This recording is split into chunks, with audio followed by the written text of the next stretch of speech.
Morning বন্ধুরা, আমি আবারও চলে এসেছি আজকে ঝাড়খণ্ডের বর্ডার এলাকায়। বিহার আর ঝাড়খণ্ডের বর্ডার,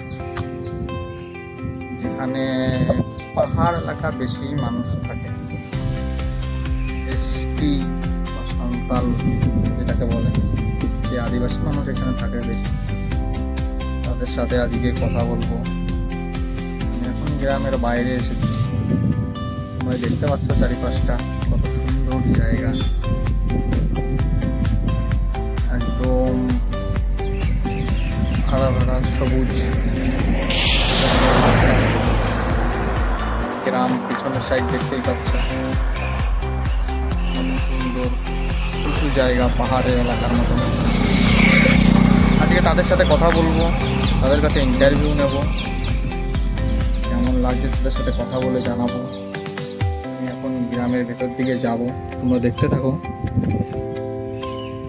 এই যে রাস্তা, চারিপাশে কত সুন্দর সবুজ সবুজ লাগছে। থেকে ভালো একটা জিনিস লাগলো আমার কাছে, ও পাশে ঝাড়খণ্ড, এ পাশে বিহার। বিহার একদম আর ঝাড়খণ্ড হলো ওই পাশে। একদম পারফেক্ট কম্বিনেশন যেটাকে বলে গ্রামের। আমরা এখন ড্যামের পরে রয়েছি, খুব একটা ভালোই লাগছে দেখতে। আর সব থেকে ভালো জিনিস, ওয়েদারটাও কত সুন্দর পাড়া আছে এখানে।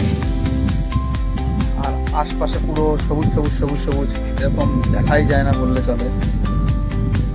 চারিপাশ থেকে পাহাড় পাহাড় এলাকা, আর এদিকে আমরা দাঁড়িয়ে আছি মাঝখানে।